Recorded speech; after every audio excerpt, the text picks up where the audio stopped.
Good afternoon, everyone. I would like to call to order the joint public meeting of the Glendale City Council and the Glendale Redevelopment Agency for February 8th, 2011. May we have roll call for council, please? Council members Draymond. Here. Friedman. Here. Quintero. Here. Weaver. Here. Mayor Najarian. Here. We have roll call for the redevelopment agency. Agency please. members Draymond. Here. Najarian. Here. Quintero. Here. Weaver. Here. Chair Friedman. Here. May we have your report, please? Agenda for the February 8, 2011 joint public meeting of the Glendale City Council and the Glendale Redevelopment Agency was posted on Thursday, February 3, 2011 on the bulletin board outside City Hall. Thank you. The first item? Director of Community Development regarding exclusive negotiating agreement, ENA, for development of agency and city-owned property located at 111 East Wilson Avenue. 1A is agency motion authorizing the executive director to execute a 180-day ENA with Mapleton RDS Real Estate LLC and Lemley Theaters LLC. At B is council motion authorizing city manager to execute a 180-day ENA with Mapleton RDS Real Estate LLC and Lemley Theaters LLC. Thank you. Mr. Starbird. Mr. Mayor, I'll go to Phil Lanzafame, Chief Assistant Director of Community Development. Weaver. The question first. Two members of this agency had indicated they would not participate in discussion this item. Has that all been clarified to my colleagues' positions? Good point, Mr. Weaver. I was earlier at a previous meeting recusing myself from this matter due to what I perceived, what I recall as a recent significant campaign contribution by one of the interested parties. Upon further review, was discovered that the contribution was not so recent and not so significant, so as to permit me to feel uneasy and to conduct a voluntary recusal. So for this matter, I will be proceeding and participating in the discussion. Yes, I just hope that clarifies for certain parties that we do not have a conflict. Some might perceive it to be. Right. There was the city attorney produced an excellent memo on that. The campaign contributions themselves are not financial conflicts. However, the difficulty I felt mistakenly a few weeks ago was that, as I said, it was a significant and a recent contribution. Just want to clarify that. This particular contribution, thanks to the city attorney's research, occurred over 6 years ago. Okay, Unless you want me to sit it out. No. I just want to clarify because some elements of the community No, I did. will look to try to look more into it than that's there. No, thank you for raising that. That was an issue a couple weeks ago. Thank you, Mr. Lanza. Mr. Mayor, members of the City Council, Ms. Chair, members of the Redevelopment Agency. The agency has had some preliminary discussions with the developer to build a 5-screen Lemley Theater, 10,000 square feet of retail on the ground floor, and then 42 artist loft units on property owned by the Redevelopment Agency and the city on the corner of Wilson and Maryland.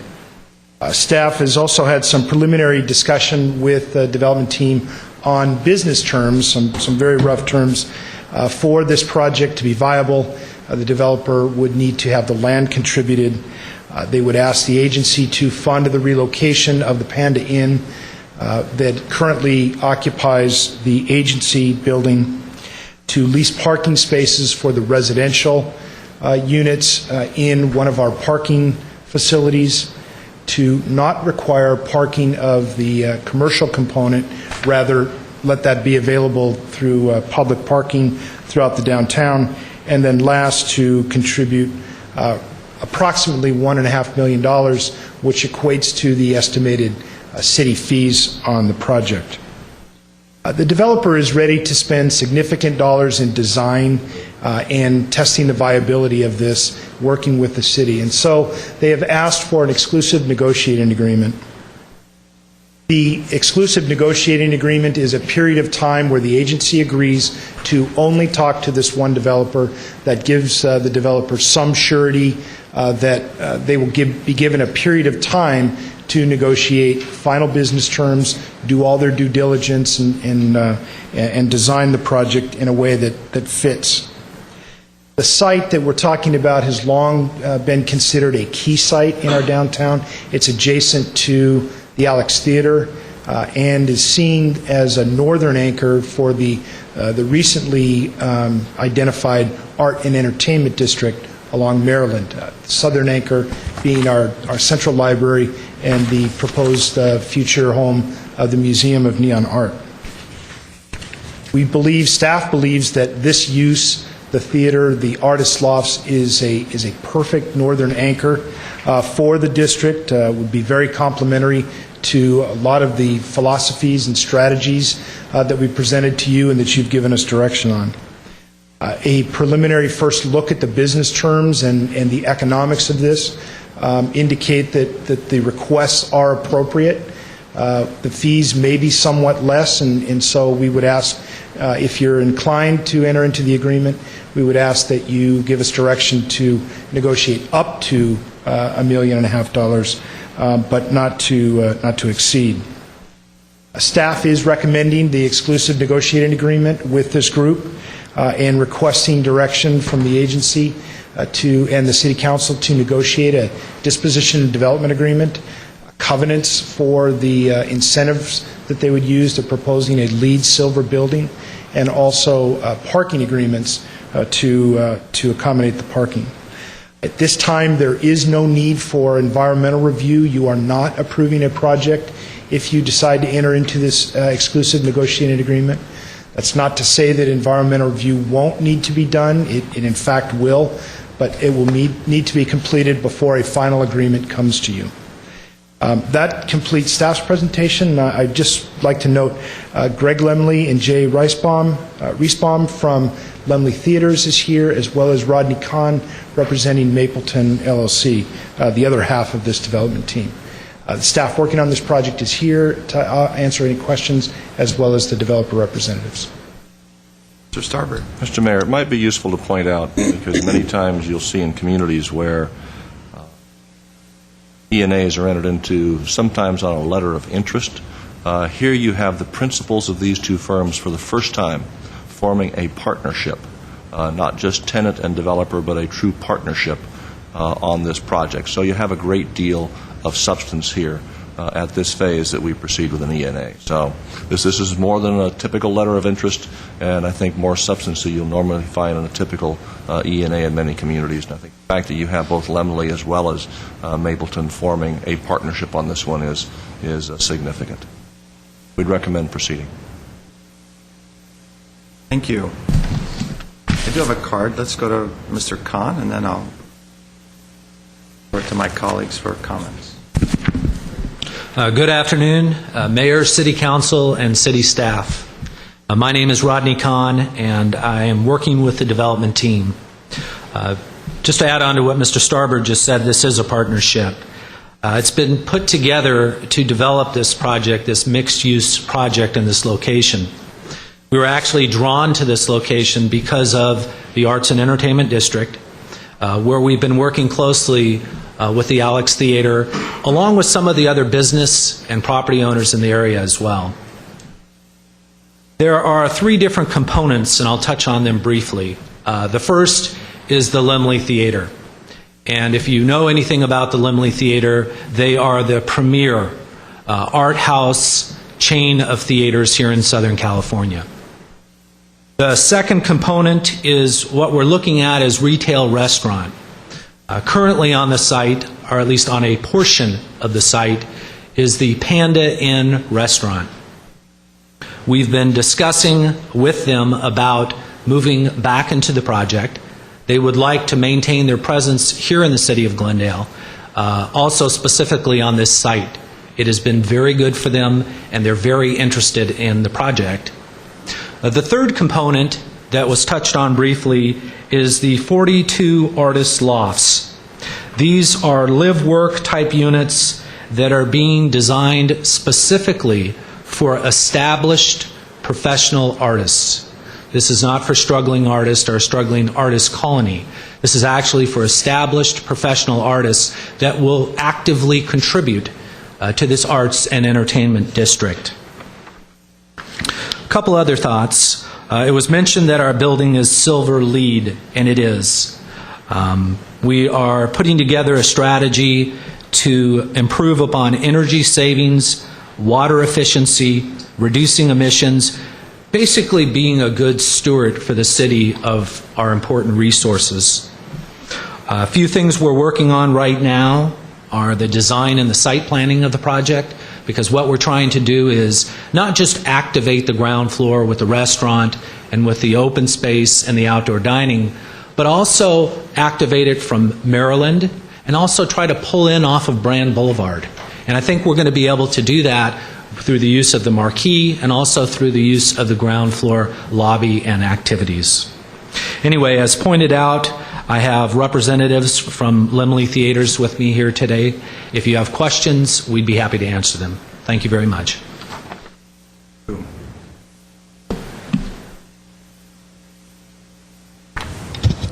I'll stand by for questions or comments. Sure. We could go either way. Mr. Quintero. Yeah, I'll start my comments. I'm very excited about the project. I think this is the appropriate corner, and especially for Laemmle. I think they're going to do very well, not only with Glendale residents, but Burbank, Los Feliz, Hollywood, Eagle Rock. So I think this is going to be an excellent location for them. And trying to put the Panda Inn back where they've been all these years, I think that's a great business decision for them and for the owners of the building. And finally, the artist lofts are just perfect. I mean, I really think it's going to appeal to lots of folks. It'll be a new building and be designed specifically for people that work in different mediums. So it's a positive, and I'm hoping we can put everything together and break ground as soon as possible.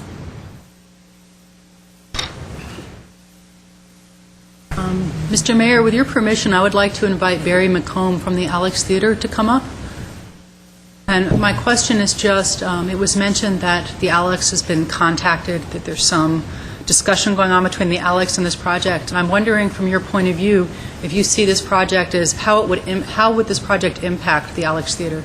Well, certainly it's very complementary to the Alex Theater. It's my understanding that the Laemmle Group has expressed a desire potentially long-term to work with the Alex, potentially on some film festivals, using the larger Alex space together with their smaller theater spaces. So, and certainly having theaters next to the Alex, hopefully we can play off each other's patron base as we draw crowds to that end of the entertainment district. Okay, thank you. So, my comments. A Laemmle Theater, are you kidding me? What could be better for Glendale? What could be better for our arts and entertainment district? I will confess to being one of those people that drives to Pasadena on a regular basis to visit the Laemmle Theater on Colorado. And I know that there's a lot of other people in Glendale that are doing the same thing.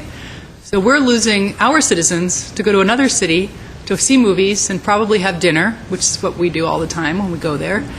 And we're missing all of the people who live in this area, people in Atwater, people in Silver Lake, people in La Crescenta, who would love to come here where it's closer and where we have Panda Inn to have dinner at.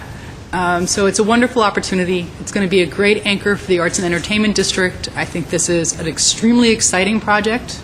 I'm really looking forward to seeing them see it complete.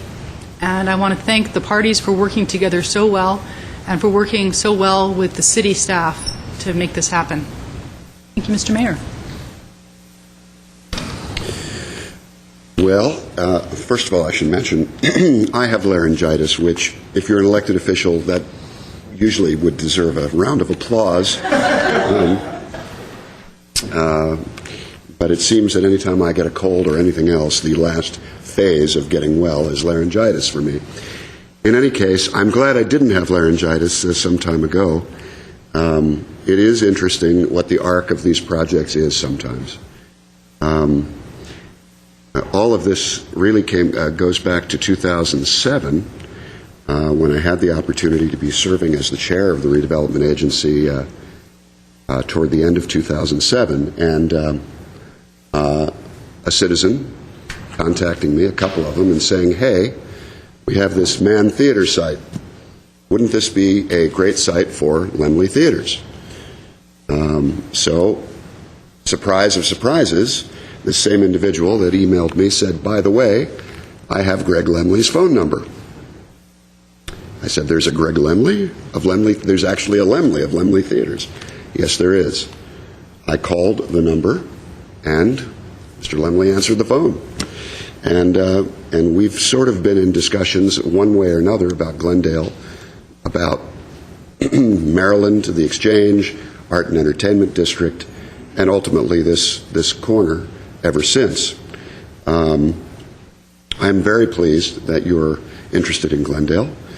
I'm very happy with this project, not just because of the theater lofts and Laemmle Theater as a great northern anchor for our Art and Entertainment District, but also because of what it's going to do for a retail section of our city that has never really quite worked. And that is, I'm referring to what we have called the Exchange. And as someone with a background in small business and with a background of administration of a small business district, it has always been a difficult reach to have a retail district working directly on the flip side of our main retail district, which is Brand Boulevard. So it would seem that the best way to activate that would be with a special theme. And the thing that we are missing in Glendale is a reason to make Glendale a destination for recreation, entertainment. And Laemmle and Mapleton together will create the northern anchor for this art and entertainment district. So I'm very excited about it. I'm very happy that my colleagues have helped bring this along. Even when there has been disagreement, there has been the desire to at least move the discussion forward so that we could discuss it in good faith. I'm grateful to my colleagues for that, and I'm happy we're at this point. Mr. Mayor, that will be gratefully the end of my comments. Mr. Mincy, who was from the Housing Authority earlier, indicated that I sound like, what did he say? He was saying, was it Brenda Vaccaro? Lauren Bacall? Maybe it was Lauren Bacall. I don't know, but... June Allison. June Allison, that's what he was saying, June Allison. I pray that none of those people sound quite like this, but anyway, thank you, Mr. Mayor, for indulging this rusty hinge of a voice of mine today. Mr. Weaver? Yes, let me start by saying that when I first heard about this in closed session, I didn't know what a Laemmle was, an automobile, a theater, or what. I've never gone to that kind of a theater. I've been educated on what it is. I want it understood right at the front. I think it's a good thing to put here. But I will vote against this because we have not done our homework to get to this point. One, I don't think the area south of the Alex Theater has been master planned.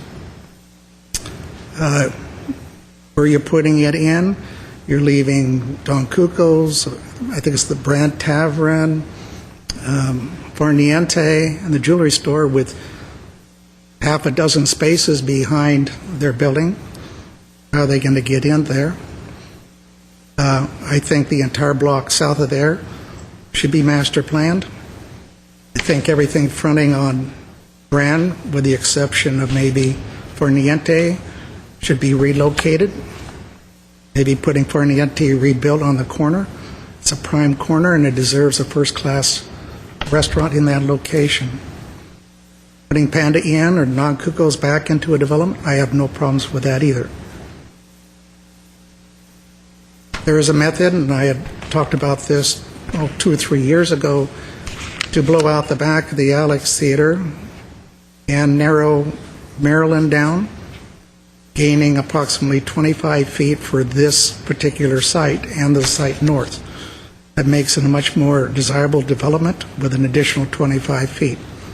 Because I personally saw an open plaza area south of the X of the theater, with the theater in the back and restaurants sitting outside on a green where you could eat before or after going to an event, either Lemley or the Alex Theater.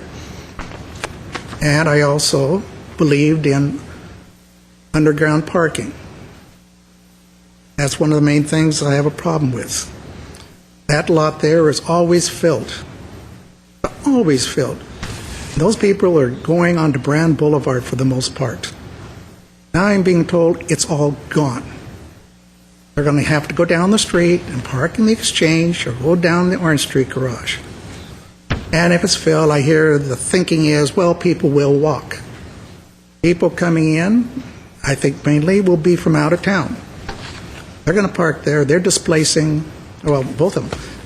Those people coming in, the people that from Glendale that park there are going to be walking. And if you live in one of the lofts, I don't know if these professionals are married or have kids. If they do, gosh, on a rainy day, they have kids, they're going to have to get out, walk down the block into a garage to get to their family car. Or if it's on the Maryland, go 2 blocks down to get to their car. I'm not used to planning like that. Parking ought to be available on site for that.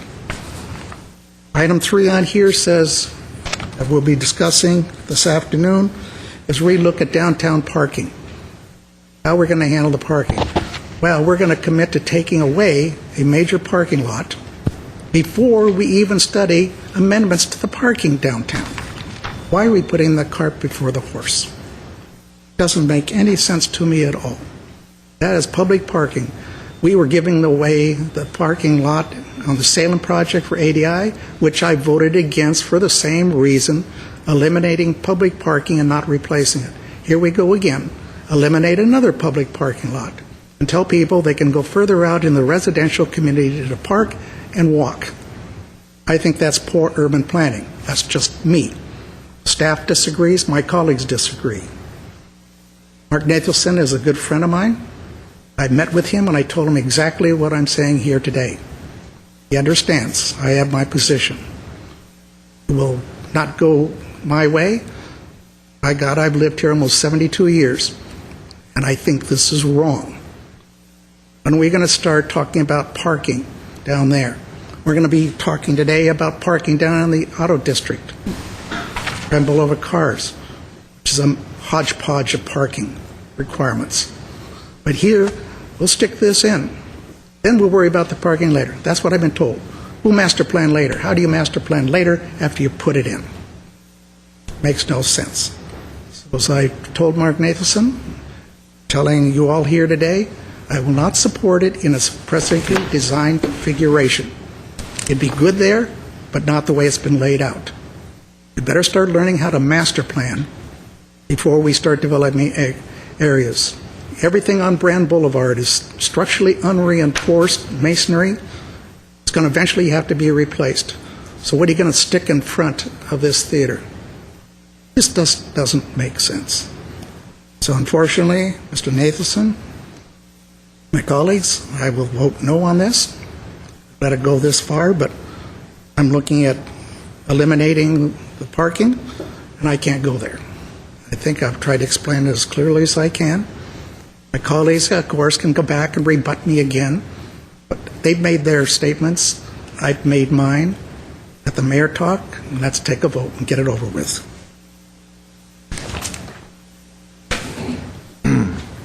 Well, I do see this potential development as a great stimulus to this particular corner of the downtown. I would like to assure Mr. Weaver that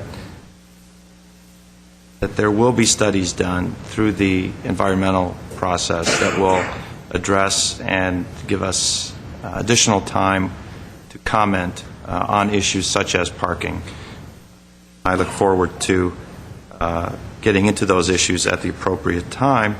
And I'm essentially what we're doing here is giving the partnership a chance to prepare the details of their plan, sketches, schematics, financials, etc., and to present them to the city and to have only the city deal with the partnership for the next 180 days. So I'm more than willing to get into this relationship with the, let's see, what's the name of it? The Mapleton Lofts. Mapleton RDS Real Estate, RDS Realty. LLC, and Lemley Theaters. Okay, let's just call it the partnership. Yes. And I look forward for staff's input, the community's input, as well as the details of the plan from the partnership. Okay, can I just add one thing? Mark Nathanson told me he's already made a significant financial investment to this date. And if we're going to go further down the line with more investments in his time and his money, only at some point in time to decide not to, what's that say about our relationship? We shouldn't be wasting his money. If it's going forward, it's going to go forward. We're going to have to explain in time why we might reverse ourselves. So I'm trying to think of him too. Thank you. Yeah, I just wanted to reassure people who might be worried that we're going to be completely run out of parking in this area. The city owns 2 open-air parking lots, one across the street from this project and one on the other side of the street, that right now are just open-air parking lots that fit, 30, 35 cars, but they could be multi-story parking lots like the Orange Street garage that would fit a lot more people. So if we are lucky enough to where this project attracts that many people, we do have the capacity to deal with the parking with some investment so that people aren't parking in the residential neighborhoods. So I just don't want people that are watching to think that this necessarily means that if you live nearby, all of a sudden you're going to have a parking nightmare. We have alternatives that we've already looked at. There is master planning that the planning department has done, and we do have options. So I hope that at one point I'm here to vote on turning one of those open-air parking lots into a parking garage, because that would mean that our downtown is as successful as we hope it's going to be. Thank you, Mr. Mayor. Mayor, may I just add one thing? The lot behind, across the street, is not owned wholly by the city of Glendale.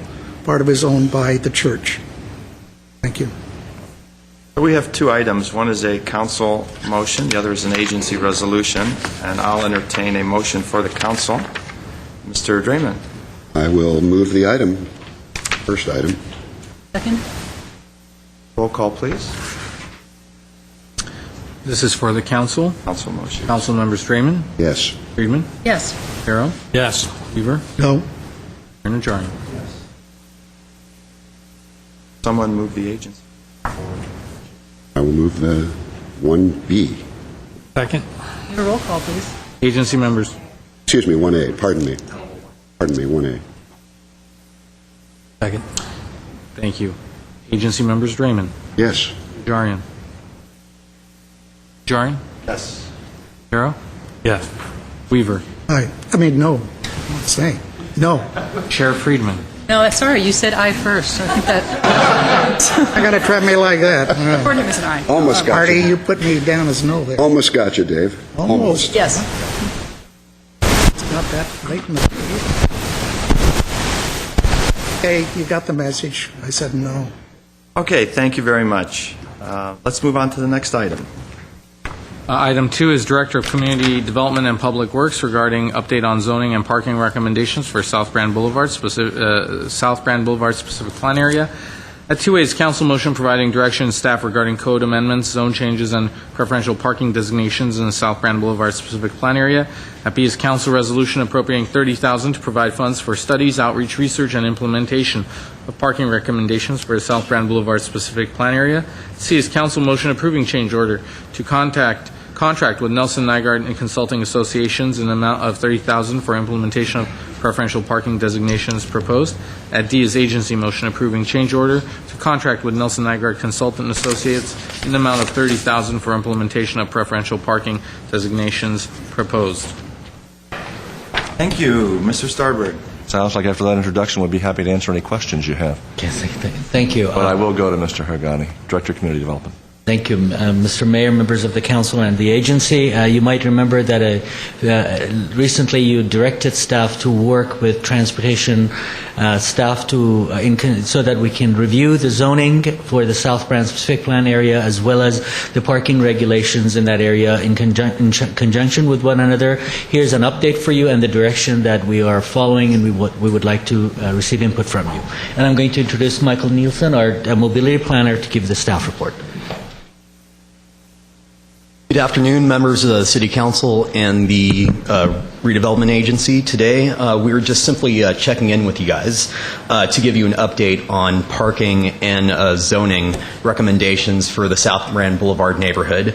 And in light on how comprehensive this project is and the multitude of options that we are exploring in the neighborhood, before we proceed forward, we would like the council agency's thoughts on the zoning and parking concepts that we're developing. With that, I've prepared a list of concepts that I would like your guys' comments on.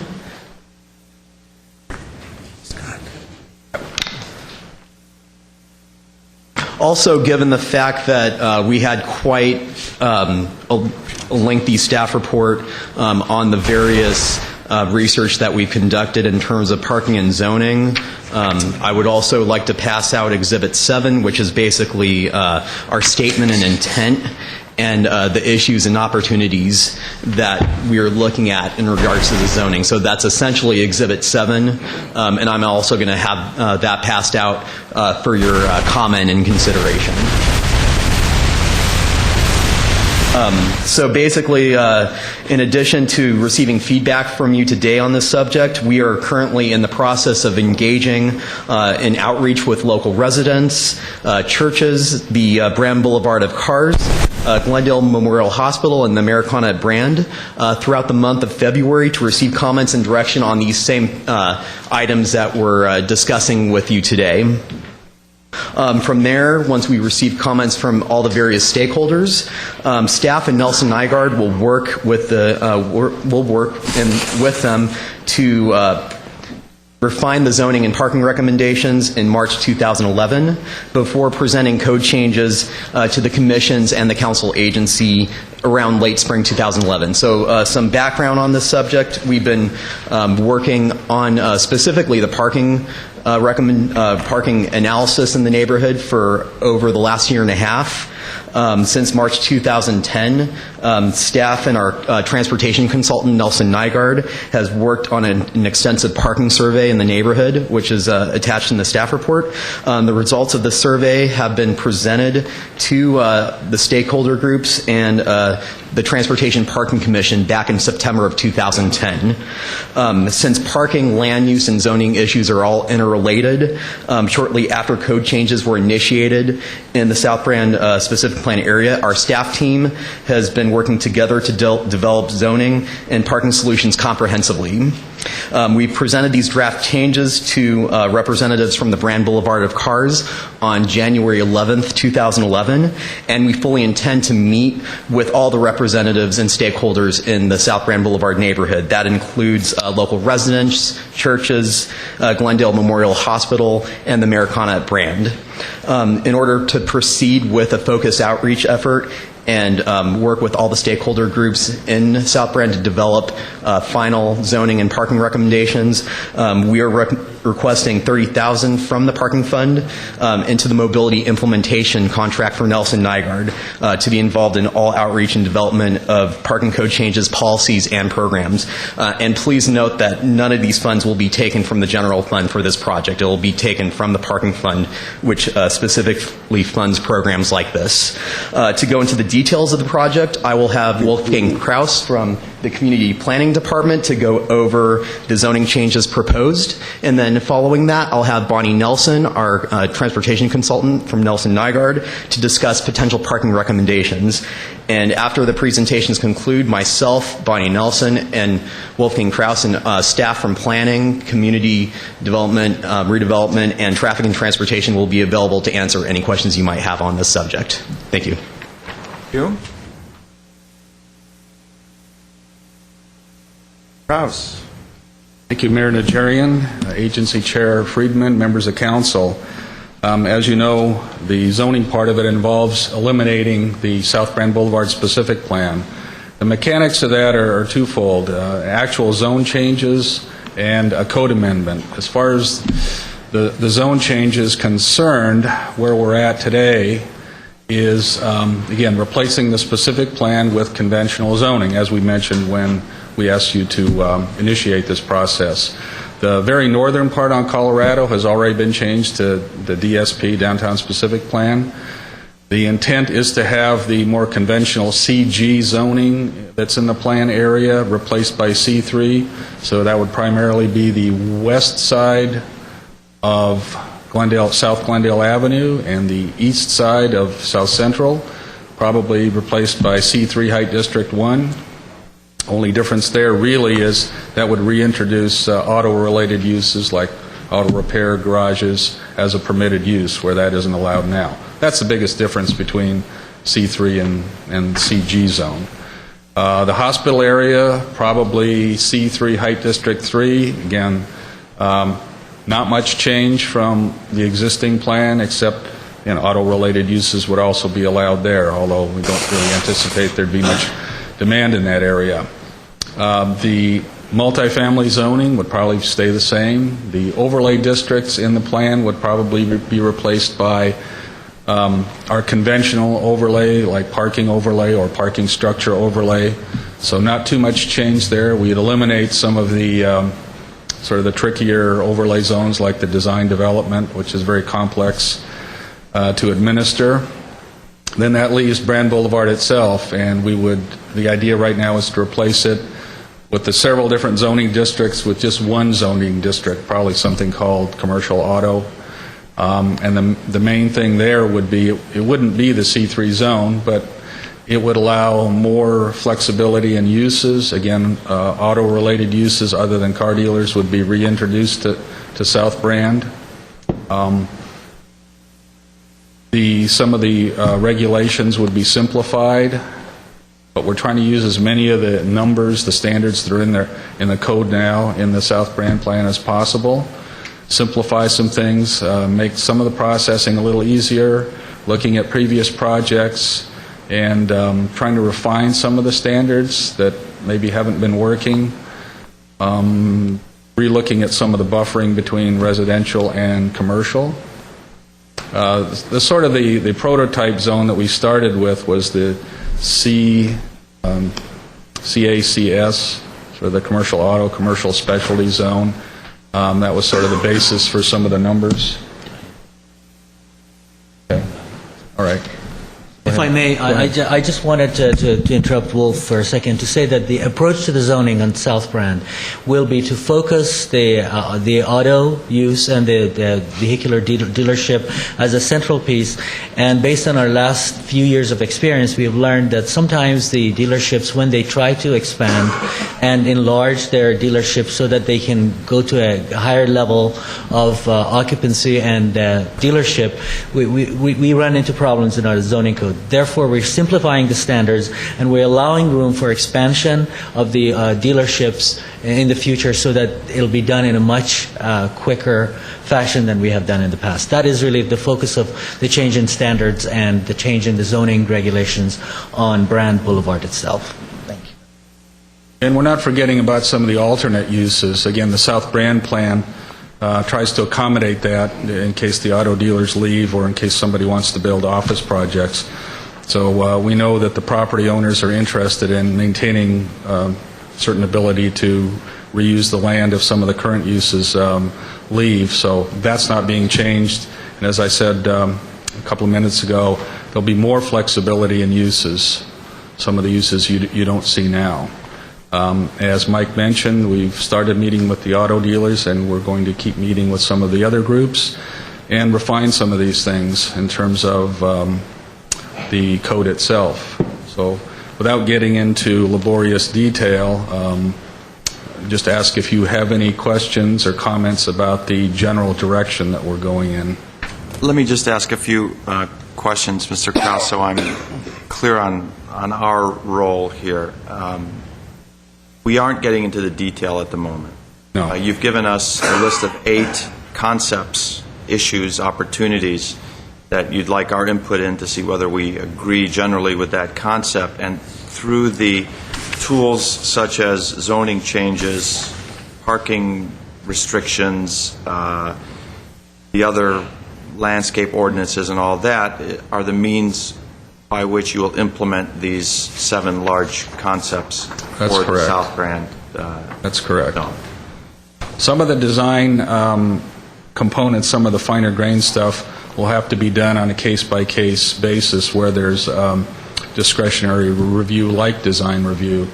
We're going to be changing the part of the zoning code involves a basic philosophy and intent of each zoning district, and we're going to incorporate some of the concepts that are in that particular code section. So it won't be a design guideline, but it'll be something that review authorities will be able to refer to when they're commenting on proposed projects that have discretionary review. We have 4 cards. No objection. We'll hear from the public, and then we'll comment or ask questions that arise. Mr. Mayor, would you like to hear the presentation by Bonnie Nelson on the traffic and parking recommendations? It's available if you'd like. Yes, she came all the way from San Francisco. We can't turn her away. You'd say no. If you came from Burbank, it would have been a different story. Oh. San Francisco. No, this is good stuff, man. You want to hear this stuff. Let's see if I can advance. There we go. What I'm here to do today is to report on a work in progress. These are the recommendations to parking code changes in the South Brand area. We have another item to talk about downtown parking, but we're going to focus on South Brand in this presentation. We have been working for the last several months, both collecting data and meeting with multiple user groups in the South Brand area, including the auto dealers, residents in the area, businesses, as well as the Planning and Parking and Transportation Commissions. And we are at a point where we have some preliminary recommendations. We'd like some feedback from you, and then we will be coming back to you before finalizing any of these recommendations. The study area that we looked at is a large study area. The northern boundary is Colorado Street, southern boundary San Fernando Road, and on east and west, South Glendale and South Central, respectively. We did a large amount of data collection in order to understand the very complex parking situation in this area. I believe Councilmember Weaver referred to it as a hodgepodge. I was going to call it a crazy quilt, but you're exactly right. Nearly every block in our study area has some kind of special regulation or restriction, all of which have both intended and unintended consequences. Among our key findings, we find that while there is adequate parking capacity in the study area as a whole, there are numerous hotspots within the study area where parking demand exceeds capacity. A lot of that is a direct result of the parking regulations that are in place, as you have many residential parking districts that are 1 block long, 2 blocks long, that essentially push parking demand from 1 block onto a neighboring block that may have different regulation or no regulation. In addition, there are smaller businesses on South Brand that have no parking available, never have, probably never will. There are auto dealers on South Brand that either do not have parking available for their employees or who require their employees to park in the neighborhood and not on Brand Boulevard itself, where there are 3-hour time restrictions. And there are many older apartment buildings that were not built to modern standards, do not have adequate parking on site, all of which is creating some unusual demands. We have tried to come up with a set of recommendations that really requires all users to compromise in some way. It's complex. We're still working with stakeholders to make sure we've come up with something workable. But what we have come up with is a transition to a district-based parking management system, no longer allowing each individual block to come up with its own set of parking restrictions. We would allow daytime parking permits for non-residents so that you could implement shared parking, where employees could take spaces during the day that are vacated by residents that move their cars, and where the residents would have the first call on overnight parking to park near their homes. We would also, at the same time, recommend eliminating the 3-hour restriction on South Brand to allow employees and others who need longer-term parking to be able to park on South Brand. At this time, in general, we don't think meters are needed on South Brand because there is so much parking available, which I will show you in a moment. But there are a few hot spots in the areas around the hospital and around the Americana where South Brand is impacted and where parking meters might be a part of the solution. We further recommend that you consider recommendations as a package and not continue to add to the hodgepodge of regulations by removing one restriction without thinking of the unintended consequences. The benefits of district-based parking management, and we have identified 8 zones or districts within this overall study area, is that it would allow efficient use of parking spaces at all times of day and benefit multiple users without pushing parking demand from one block to another. We would provide consistent and clear regulations within each little zone. Each zone represents a walkable area and doesn't cross Brand Boulevard, which we find to be a barrier. Residents living in Zone 3, for example, would be unlikely to park in Zone 4 because of the barrier that Brand provides. The price for residential parking permits and for employee permits would be designed to be realistic to cover the real costs for the city.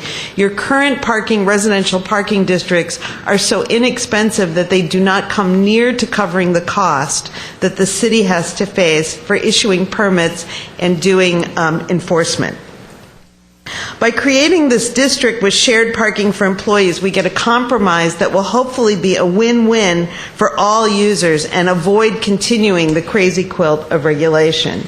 As an example, looking at districts 4 and 6, we would recommend that residents be limited to 2 permits per household in order to make sure there were adequate parking for all, that non-residents would be allowed to have 1 parking space per individual for daytime and weekend hours, and that guest parking be done based on a number of daily passes to avoid a situation that exists now where residents often sell or lease their guest parking permit to non-residents to park there as employees.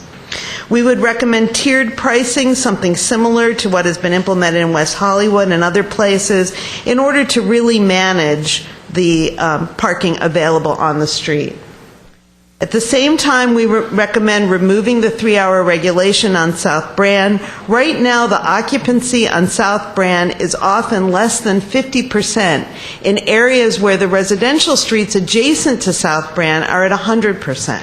So we're recommending that we think of this area as a whole and not give special permit to South Brand. Again, we recommend using meters if needed to further manage the parking, but right now that does not appear to be an issue except in isolated areas.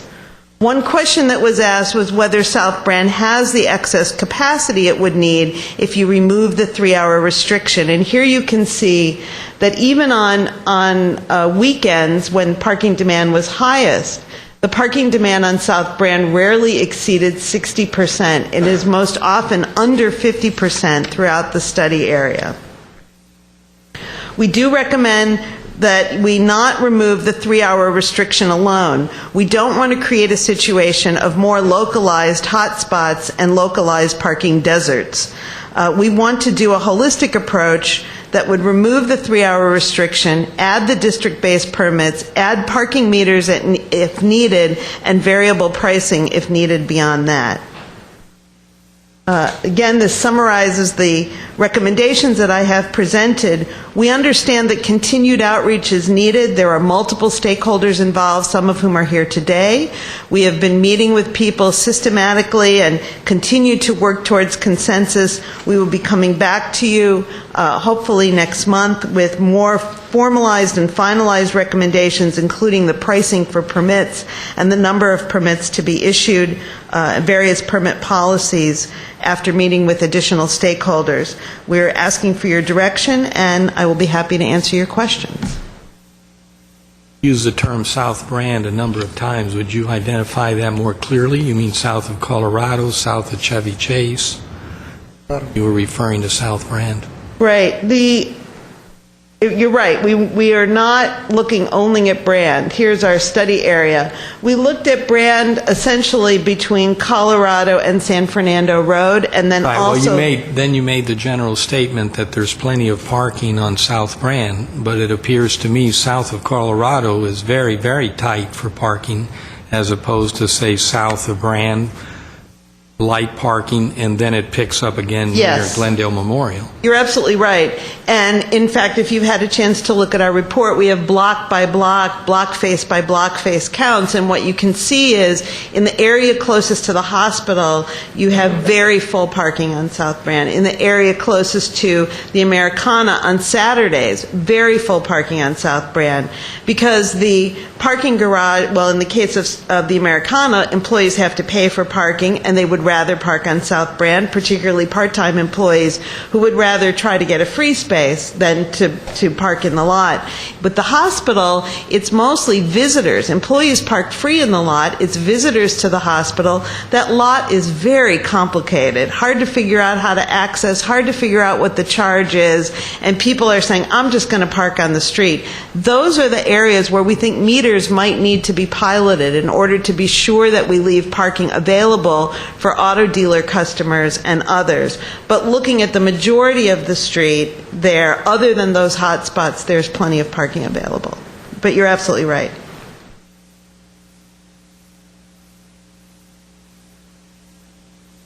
Thank you. Let's go to the public.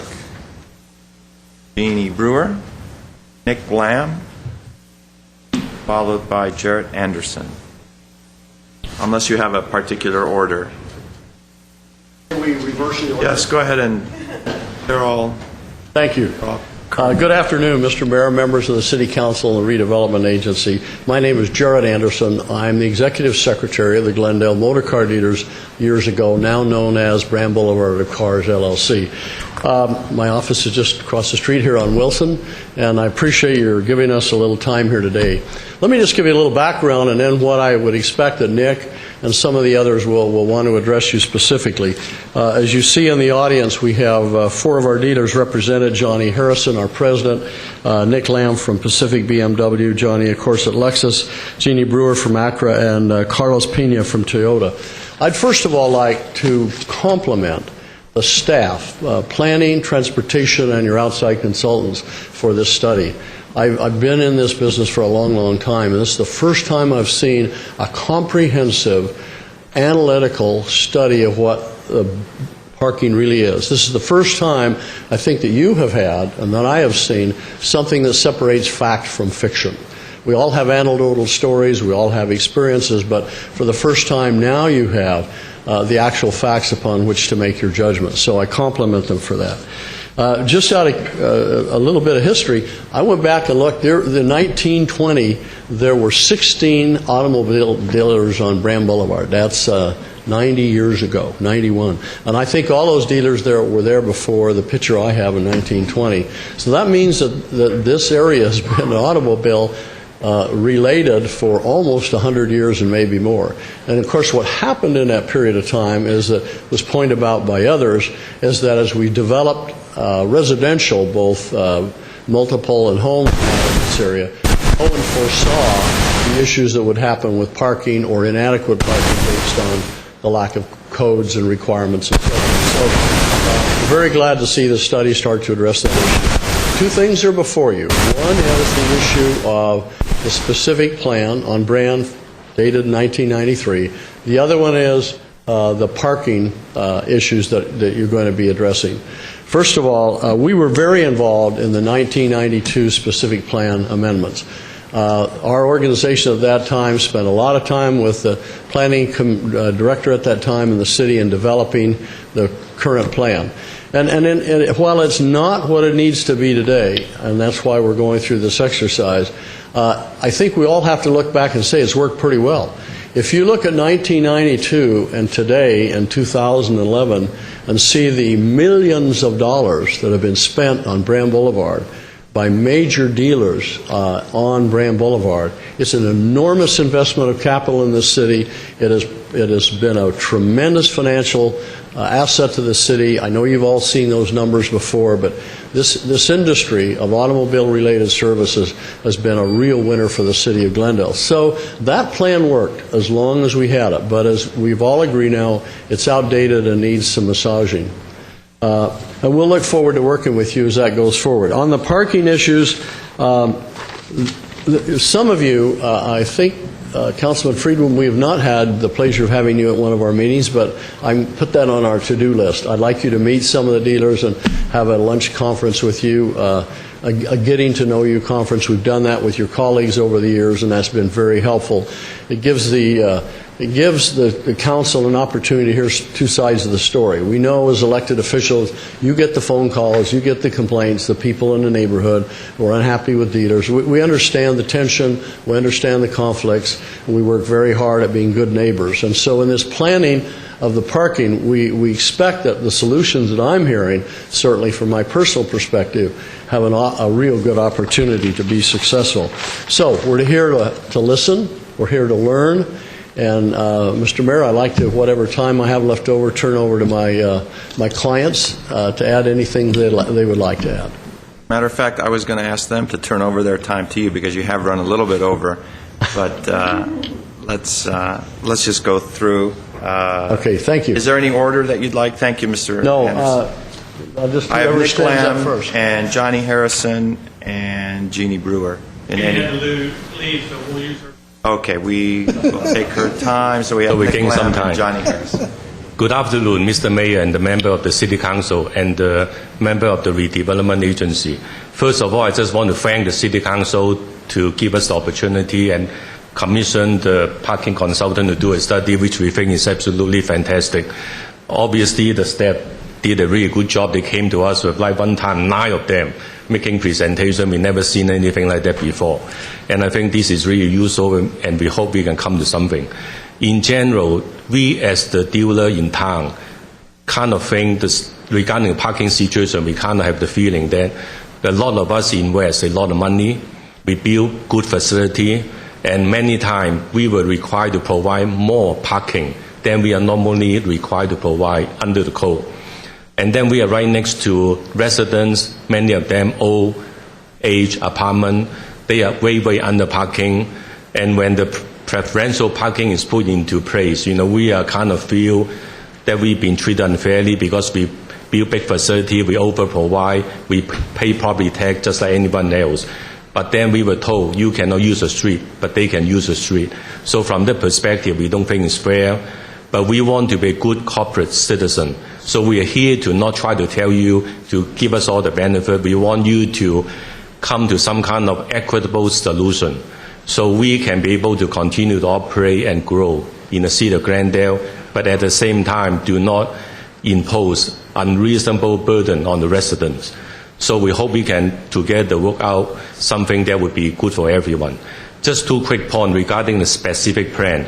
I mean, my experience in building the BMW dealership is that we found out that the plan, being almost 20 years old and facing with facility nowadays, which is so big and so huge, which in 20 years before we never imagined we would have invest this kind of investment. So the specific plan is nowadays basically obsolete. We run into problem, unreasonable delay. Building is, you cannot build too high. Your setback has to be in a certain way. Landscaping has to be in a certain way. The plan has to be overhauled. And we also, I was very happy that today hearing the planning staff putting in some of the comment that I made at meeting that we have, which is like we as the auto dealer, many times we invest a lot of money in our business, but the time when we retire, a lot of time the land, the real estate is our retirement fund. So we do not want to restrict the real estate that can be only used for auto purposes, even though automobile is formal, our most important thing.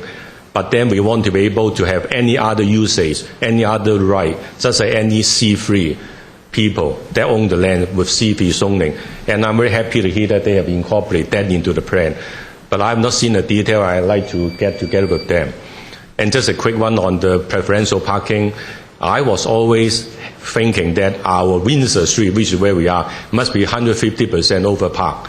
When I looked at the study prepared by the consultant, it's 70% usage.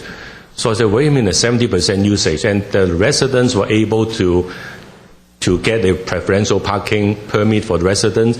Nowadays, I invite you to go there and take a look. It's almost half full, half empty. A lot of times, it's even less than 50%, which means that sometimes things can be kind of blow up proportion, but then you guys being the elected officer, you can't listen to them, try to do the right thing. But just like Jared said, sometimes it is important to separate the fact from the fiction. And this is some of the situations that we hope to get alleviated by the staff.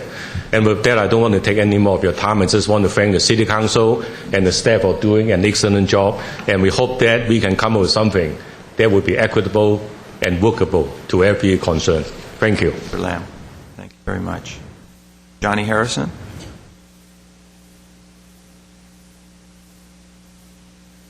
Afternoon. I won't continue to say great job again with staff of what they've put together to take a really good look at our parking situation. Mr. Weaver, you've got it dead on when it comes to parking. We've really got to look at that before we go into expansion. Each one of our dealerships that we have, believe it or not, that was really put into the equation of parking. But I'm going to say again, the time and energy put in by staff on these reports are really great. We're really looking forward to seeing, as we continue to work with staff, to see what the total outcome is going to be because of the aspect of what it's going to entail for South Brand. Because it's not just car dealerships, it's residents, it's other businesses. I mean, it's the whole area, as you can tell by looking at the district itself. So we've got a huge challenge ahead of us, and I really want to thank staff again for that. Number two, the South Brand plan, as Nick mentioned, yes, it took me 6 years to build my dealership. Going by the letter of the law, several of you were involved in that, and I just went by what the codes were, and that's what I played with, and that's what we do without trying to stretch anything. It was quite an adventure to go down, and yes, we're looking forward for that change, not just for us, but once again, it also is going to encompass residents. It's going to encompass other businesses as well. So we thank again for staff and all to put that together and support the continued movement. Some of the things, of course, as she mentioned, that's not going to benefit everybody. Some of us were cringing in the room with some of the things they were talking about when I hear meters and I hear 3-hour parking being taken off. Yeah, it's a little bit of a cringe because, as she mentioned, 50% of the parking that's open down on South Brand, well, to be quite honest with you, as a business owner, that's what you want. You want your guests, your customers coming by, being able to pull right up to the store, as you mentioned, and walk in and do business with you and not have to circle and circle and circle, or in turn pull up and look for a particular meter or look, oh, I've got to pay this. I mean, I've spent a lot of time in Pasadena as well as North Hollywood just watching people's habits of driving around and looking for parking and seeing them see a meter and then slow down and keep going. So I hope with the 50%, as she mentioned, that's opened, that's by design because of the aspect of we want our guests and our customers to be able to feel really easy to do business with us and spend money here in Glendale. Because that enables us to do a lot more. So as we continue to expand on this, we're really looking forward to getting to the meat of it. So we open up any questions for sure for any of you to have, or you know how to reach me. All right. Thank you. Very much. I don't have any other cards. I didn't see his card, but he's welcome to come up and address us. Put a card in later. Good afternoon, Mr. Mayor and members of the City Council. My name is Carlos Peña, and I'm with Toyota of Glendale. And basically, like everybody else said, we're here to support the direction the office has taken this. I'm sure we need to work a little bit more about in regards to parking meters and other issues, but other than that, I think is a good idea. Thank you. Thank you. I believe that's the last speaker that would like to speak. I'll give my comments. I mean, this is long overdue. having driven down there for many years. My future wife got her first car on Brand back in 1967. I'm sure my father bought cars on Brand back in the 1930s and 40s. Well, this is long overdue. No offense, Johnny. My wife happens to have a BMW, and I know whenever we're going down there, circling the block, trying to find a place to park, or up 2 blocks. And we do get the complaints, or I do at least, occasionally. The residents, there's no place to park, the employees are parking on the street, blah, blah. You throw up your hands. If you don't have a comprehensive program developed, you're going to continue to have these problems. You can't piecemeal it. A couple of comments. I tend to look not just the present, but the future, 30, 40 years out. And one, I can comment on Districts 1 and 2, Colorado. Well, that's going to develop as something related to the Americana. It's right adjacent there. So that's going to be a different use than further down on Brand. You get down to Districts 7, 8, you're into the housing, transit housing to some degree, the hospital. You have the Tahoe project coming in, the Triangle project coming in. That's mainly residential and hospital. So that's a different.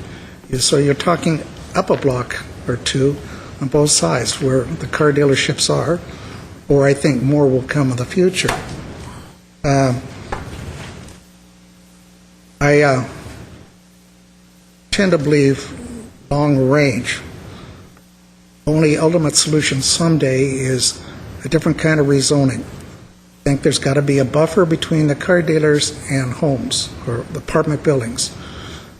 That's why I say it might take 30, 40 years, because if you can eventually acquire the property behind the car dealers, half a block, quarter block, whatever, buffer zone, and in a joint partnership, put parking underground and parks that South Glendale needs on level. You've gone a long way to ultimately solving the parking problem down there for the car dealers and for the residents. And we would get parks. That would be a good buffer for noise or whatever. That's not going to happen tomorrow, maybe not even in my lifetime if it does at all. Trying to think if there's that much traffic down near Los Feliz. Maybe ultimately someday we have to look at a joint partnership, city, hospital, car dealer type of parking structure that would take the loading off the streets down in that neck of the woods. Don't know. I do know on Brand you got 3 groups there. The property owners that live on Brand, off Brand may be parking there to some degree. You have the employees parking there. You have the visitors parking there. It's been said you want the visitors to be able to park right in front of your store. And I know that you need all the space you can get in your garages, because when a customer comes in, they want to see the car they're going to purchase. Not being told, oh, we can get one that you'd like up here in another week, come on back. You've lost the customer. You'll go elsewhere. I understand that. Maybe I misunderstood, but at the time I thought we were talking about building the parking structures that would include enough room for the employees to park in. I guess I was misunderstood on that. I came up with the idea that Nick bought into about bridging over a street, using the air rights that allow BMW to span the street, gave additional usage in the 2 floors above it. I think we'll see more of that in the future. Parking meters, heck no, not on South Brand. There's got to be another way to do that. Again, on the list given, I put a couple yes, and then I put question marks because it's too complex to be able to put a handle on it, what is right and what is wrong at this stage. I just think Bonnie ought to continue doing what she's doing, meeting with the people, bringing back suggestions.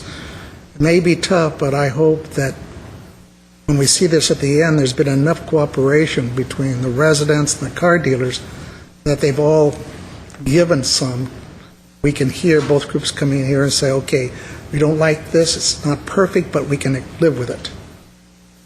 Otherwise, you're going to make us sit up here and make the decision for you, and I don't know whether you want us to make the decision for you. So I would urge you all to work together and find a way, because right now you have a mess down there. Thank you. Weaver? Carol? Well, I want to say I'm very impressed with what's been done so far. I think this is the most comprehensive information I've ever received on this issue, and absolutely we need to do a holistic approach, an awful lot of blocks, a large area, lots of employment centers, not only the automotive but other employers that are there, and then finally the residents that are super adjoining to some of these commercial properties. So we have a lot of work to do, but we've certainly taken a big first step, and I think we're headed in the right direction, and it's certainly not one size fits all, no question about it. So we'll have to be flexible and do what we need to do to help to alleviate some of the issues for the employers and for the residents. So a very good first step, and I'm very happy to hear from Grand Boulevard of Car rep and the dealers. You?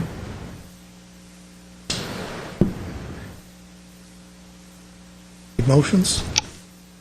I think in general, I do support the continued efforts to work with the car dealers and the neighborhoods.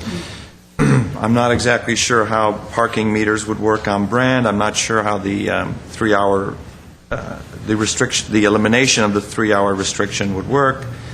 The additional daytime parking permits for non-residents, but I think it's a starting point where we can move forward and get some continued input to, hopefully, I think the important thing is that we find a global solution to that area where the residents, the dealership employees, and the visitors and patrons all have the parking that they need. A motion? So there are 2A, B, and C. Do you want to do it separately? is the direction The direction is clear without a motion. You don't need it. Sometimes staff We are clear about the direction. given Yes, without a we are motion. clear about the direction. Then it's just 2B and C. B and C. 2B and C together, and then 2D as an agency. I'll move those two. Second. Second. Roll call, please. Council members Freeman. Yes. Friedman. Yes. Carroll. Yes. Weaver. Aye. Mayor Najarian. Yes. Move 2D for the agency. Second. Agency members Freeman. Yes. Najarian. Yes. Carroll. Yes. Weaver. Aye. Chair Friedman. Yes. Go to the next item, please. Next item 3 is Director of Community. Directors of Community Development and Public Works regarding implementation of the downtown mobility study amendments to downtown parking standards. 2A is council motion providing direction to staff. B is council motion approving change orders to contract with Nelson Nygaard Consultant Associates in the amount of $50,000 for implementation of a downtown mobility study. C is agency motion providing change order to contract with Nelson Nygaard Consultant Associates in the amount of $50,000 for implementation of a downtown mobility study. D is agency resolution appropriating $50,000 to provide funds for parking demand analysis. Hey, Mr. Starbird. Mr. Mayor, I'll go to Mr. Hagani again. And I'm going to ask again Michael Nielsen to give you the staff report, and it'll be brief. Okay. Thanks. Good afternoon. I'll just give a brief overview on the downtown parking amendments that we're proposing. In 2008, we were asked by council agency to study, to develop standards that were consistent with the mobility study that was passed in 2007. The recommendations that are being proposed to you today reflect the input received from stakeholders and from staff and commissioners. We've been working with stakeholders for the last 3 years on several sets of outreach meetings. We've developed the recommendations presented to you today based on 3 separate sets of outreach meetings. And we've also met with the Planning Commission back on November 17th, 2010. We presented all the recommendations that were in Exhibit 2 of the staff report. These recommendations were prepared by Nelson Nygaard, and we went over these in detail. The commissioners, which included Planning Commission and Transportation Parking Commission, reviewed the recommendations and were generally supportive. In addition, the stakeholders that we met with, which include the Downtown Merchants Association, the Glendale Chamber of Commerce, the Glendale Transportation Management Association, local realtors, property managers, and small business owners.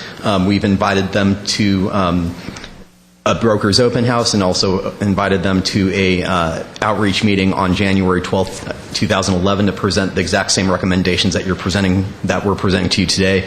They were also generally in support of these recommendations. In terms of why we're coming to you today, we're basically asking you to have us initiate the code changes that we're providing to you today. So the input that we're getting from you guys is to basically we will draft code changes if you guys approve these recommendations. We will go to the Planning Commission and Transportation Parking Commission with draft code changes for their advisory recommendation in late February, and then we'll come back to you with the code changes drafted for your final approval in late March 2011. With that, I have Bonnie Nelson here from Nelson Nygaard to do a very brief overview on the specific parking recommendations that we're proposing, and myself, Bonnie, and staff are available to answer any of your questions. Mr. Mayor, members of the council, thank you for having me again. In looking at the parking needs in the downtown specific plan area, our goal is to make sure that the right amount of parking is provided downtown without perpetuating oversupply. It is not true that too much parking is a good thing, because parking takes up land and costs money. And in order to get the kind of development that you want downtown, you want to right-size your parking without over or under supplying. We've done extensive outreach to the business and development communities downtown. We've also met with the Planning and Transportation Commission. And another one of the important goals that we had was to streamline and provide certainty to developers, especially in this climate where uncertainty often can cost you your financing. We noted that the process that you have in place today results in many projects coming to you for parking exceptions. And I think that in the past, Councilmember Weaver and others have noted that almost every project downtown ends up coming to you for a parking exception, and you routinely give parking exceptions without getting anything in return. So our objective was to develop a streamlined process where there would be a level playing field and everyone would know what the rules are, what is required of them, and how you could get through the process quickly. I'm sorry to interrupt you, Ms. Nelson, but... Of course. Although it's not clear, I may have a financial conflict of interest due to an interest in real estate, which is adjacent to the downtown mobility plan parking, or downtown mobility plan zone. So I'm going to recuse myself at this point. I'll conduct some further investigation with the city attorney as this issue works its way back through the various boards, commissions, ultimately. I look forward to talking with you further, Mr. Mayor. We are not asking for decision today, only for direction, but I certainly appreciate that. I'll be in the back room. So our focus is on the downtown specific plan zone. Our focus is on developing some sensible adjustments to the minimum parking requirements, providing developers with an alternative toolbox for allowing them to meet those requirements, and ways to make sensible reductions to those requirements. When talking about minimum requirements, I think it's important to recognize that we are not making a comprehensive overhaul. We're making some adjustments based on best practices in other cities, and these adjustments affect the minimum parking requirement. A developer may still decide to build more than the minimum based on what they think the market requires. But the minimum defines what is the absolute minimum that the developer must provide in order to get their permit.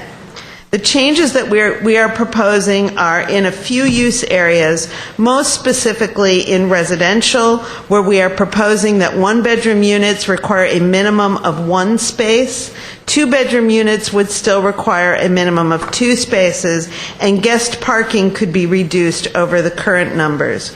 Retail would require 3 parking spaces per 1,000 rather than 4, and you can see some of the other changes here. None of these are unique to Glendale. These are all based on real need as documented in numerous cities in Southern California. One of our most important recommendations would change would change the maximum number of square feet that would be granted an exception. Currently, uses under 2,000 square feet have an automatic parking exception. We would like to increase that to 5,000 square feet, which would be focus on the small businesses on Brand Boulevard, allowing small local businesses to absorb the next door space easily without having to go through the parking exception process. Your redevelopment agency did an inventory, and about 80% of the spaces on Brand Boulevard are under 5,000 square feet, but many of them fall within the 2,000 to 5,000 number. So increasing this to 5,000 would really help your small businesses to continue to grow and thrive. We are offering developers an expanded toolbox for meeting their requirements. These include allowing stacked and tandem parking when you have 2 units required, 2 spaces required for the same parking unit, allowing stacked or tandem parking for that unit, not for neighbors next door, but for husband and wife who would be able to share a tandem parking space. Strengthening the shared parking ordinance to allow parking to occur off-site where it is available, and allowing an in-lieu fee so that developers could pay a fee rather than build parking in order to meet some of their parking requirement. This fee would be collected and could be used to build additional parking where it is needed in the future. Just to talk a little bit more about the in-lieu fee, it gives developers the option to meet up to 50% of their requirement for new development through paying fees. Again, this is not a requirement, it would be an option. And once parking becomes too tight in the downtown area, you would have the fee revenue available to build new parking, which is currently a struggle when looking for opportunities for expanding your garages or building garages off of your surface lot. We are also suggesting a number of tools that would allow developers to actually reduce minimum requirements beyond the minimums that I described earlier. These would be possible only through proven and monitored demand management techniques. We are also recommending that all larger developers be required to join the Transportation Management Association in order to help them meet these requirements. We recommend that a bicycle parking ordinance be adopted that would strengthen your current limited bicycle parking ordinance and would allow developers to substitute bicycle parking for automobile parking for up to 10% of their required parking where they can provide parking in residential buildings. We are suggesting that these changes be allowed as right in order to avoid a complicated process. As you can see there, your current process is a 6 to 8 step process that involves at least 2 city agencies and the council. It is always uncertain for the developer whether you are going to provide an exception or not. That makes it difficult to go after financing and creates a significant administrative burden on staff. This process can take anywhere from 2 to 6 months. Under the streamlined proposal that we are suggesting, developments over 5,000 square feet would go through a 4-step process The number of parking spaces would be calculated, and certain only exceptions from this new revised minimum would require parking exception. We think very few would go through an exception process, and permit could be granted within 6 to 8 weeks. For the small developer, the under 5,000 square foot development, an even further simplified process would take only about a week to issue permit. We have met with stakeholders, developers, businesses, and the Parking and Traffic and Planning Commissions, and we have made a number of adjustments to address their concerns.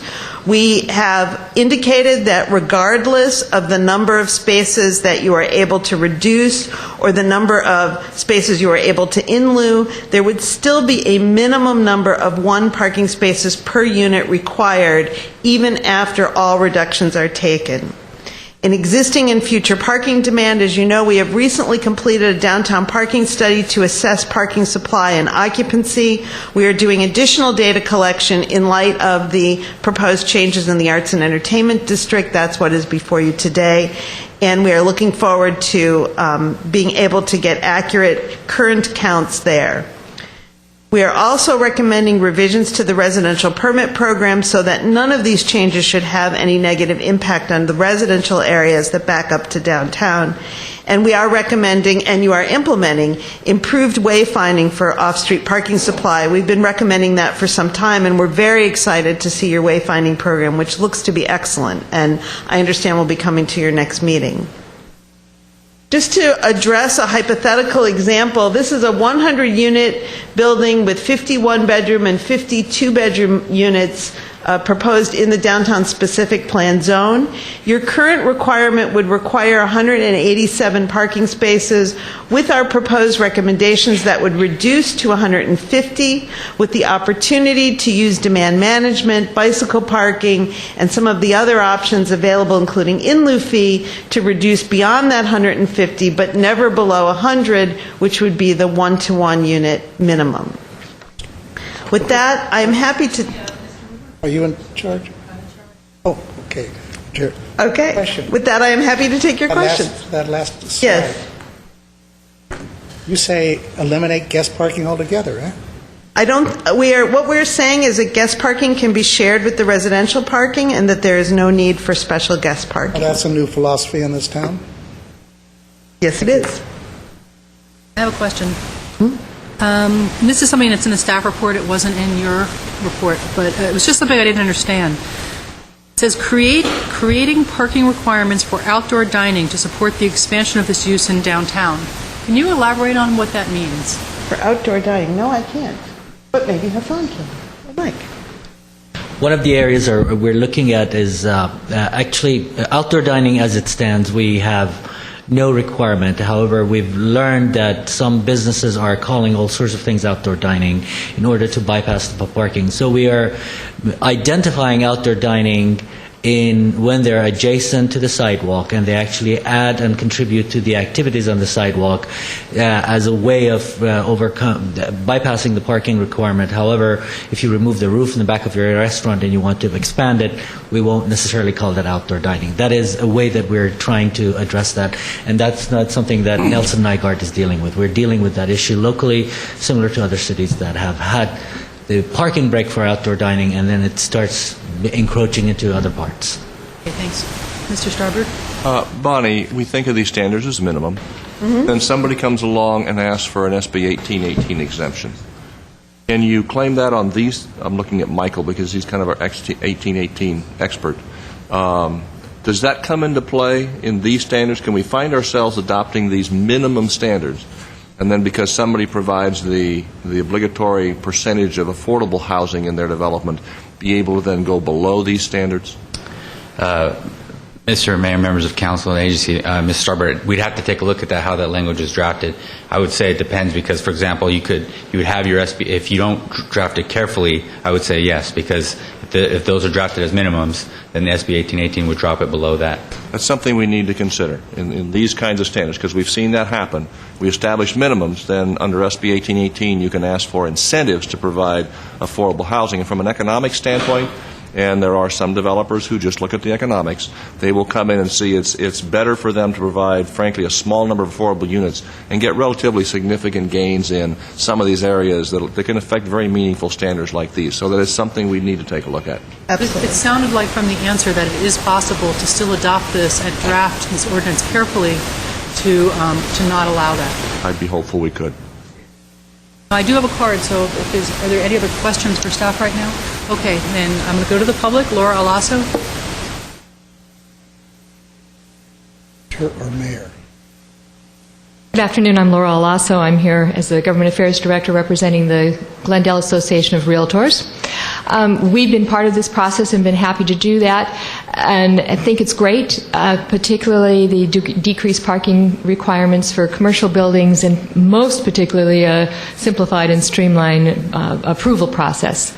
The one place that we have a problem, and Councilmember Weaver hit it, is a decrease in actual total taking away of guest parking requirements in residential buildings, with a decrease in requirements per unit from a single bedroom unit from 1.25 to 1, and a decrease in guest parking to no guest parking. We think that's a recipe for disaster, particularly when you have the permit parking in your adjacent neighborhoods.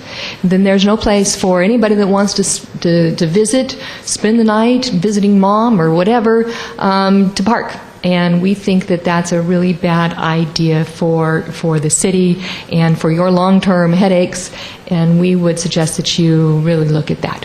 Thank you. That's all I have. Sure. Like in that example, 25 to 0. That's excessive.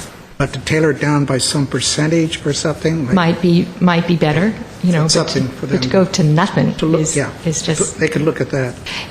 A lot of this stuff we think is appropriate for transit-oriented development when you actually have transit, so that people aren't using their cars and they're using their bikes and they're using the metro rail or whatever. But we don't really have that downtown yet. We hope to get it there sometime, but we don't have it there yet. And so until such time as we have that and people are still using their cars to come to our downtown, we need to be able to provide for parking for them. Thank you. I'm going to ask Ms. Nygaard maybe to respond and to give us some explanation as to the guest parking recommendation. First of all, Nygaard was my original partner. I'm the Nelson part. But, I'm sorry. But be that as it may. Actually, she was smarter than me, so that's fine. What we actually recommended in guest parking was a reduction to 0.1 per unit. What's shown on that slide was 0. We did recommend a reduction after our meetings with the community, and I should have amended that slide. Mike reminded me of that. But what we are suggesting is that there's the opportunity for shared parking between the residential and their guests, and so that would allow for the reduction in guest parking. But again, we're still at a point where we're finalizing these things. We're very open to making that adjustment. I think that's probably the thin edge of the wedge, and if that's the most significant issue, shouldn't be a problem to go.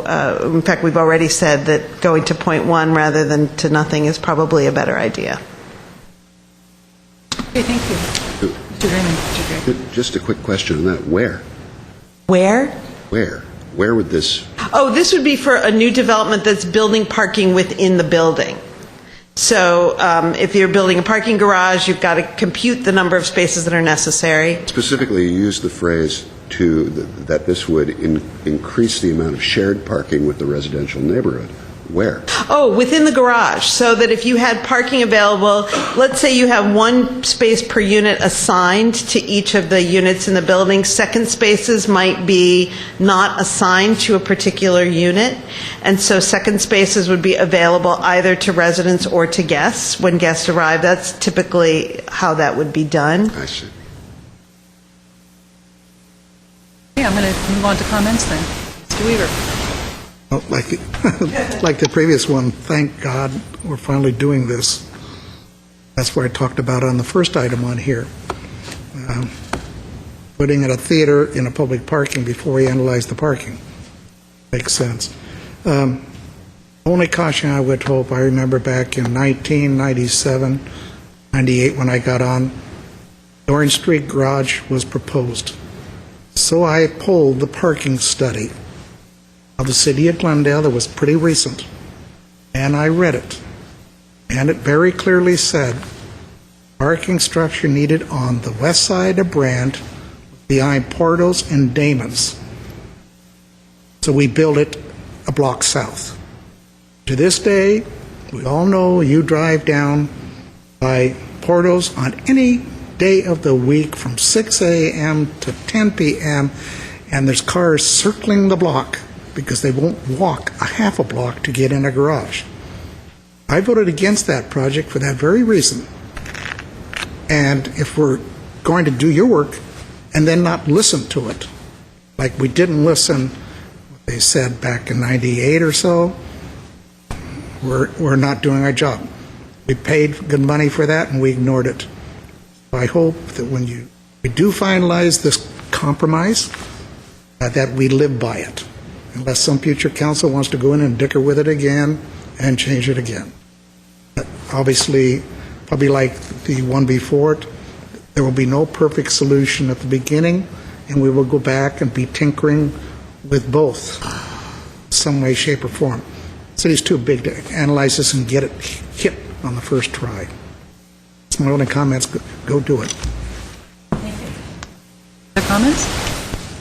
Well, once again, very good work so with our consultant and the staff. I think we're headed in the right direction. I'm particularly happy that we're looking at parking for bicycles. There are so many cities in Southern California now, and I can just think of Long Beach, Santa Monica, the Westwood area. There's just lots of cities and neighborhoods that you see more and more bike usage, and I think that is going to be very appropriate, and especially around the downtown.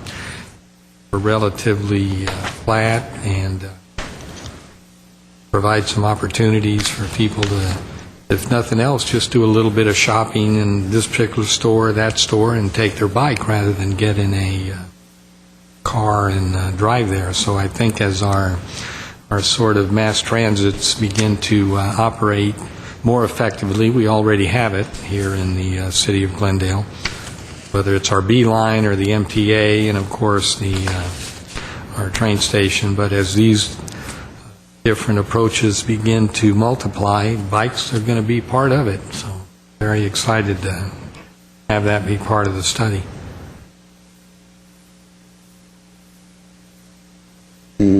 I have comments. Most of them have been covered, and I'm impressed with this rusty hinge for the afternoon.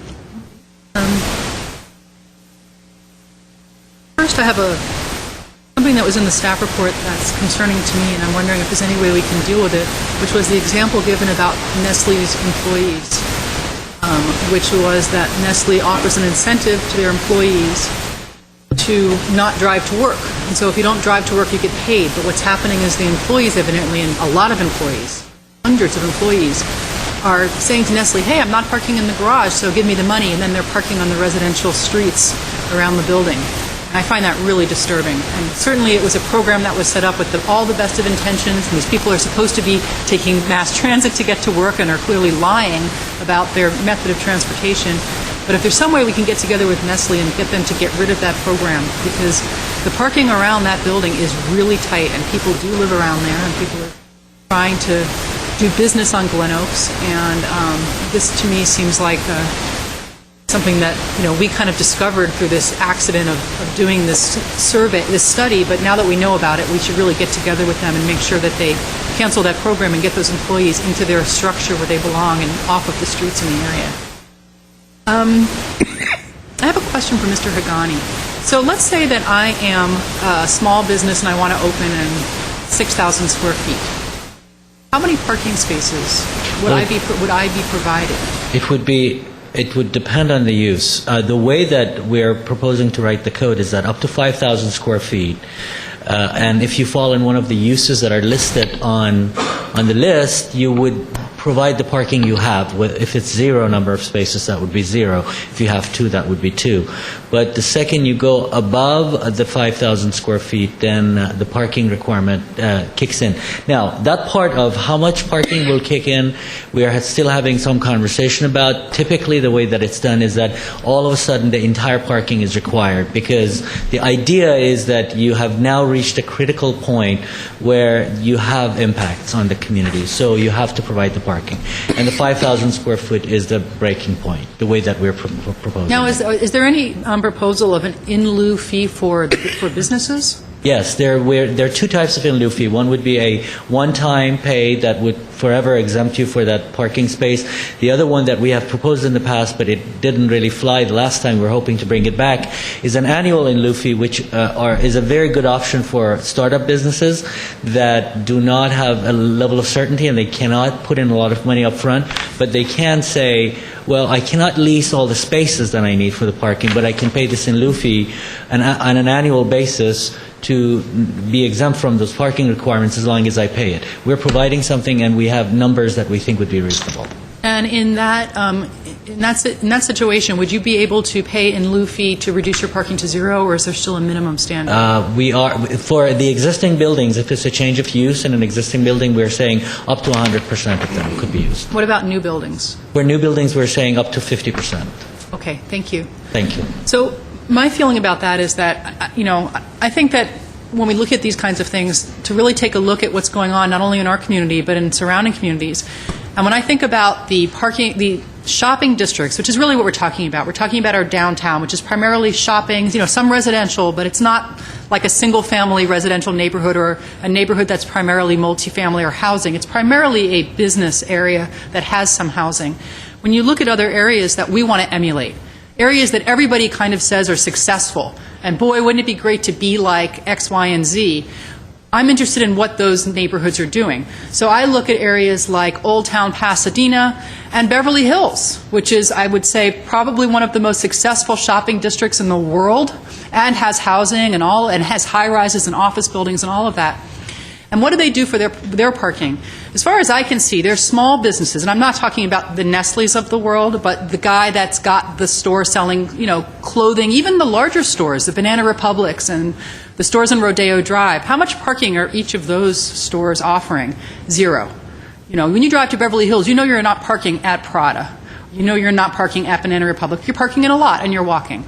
So as far as my particular direction, if you're asking for direction, would be as we go forward to look at letting those smaller retailers, smaller restaurants get to that 100%.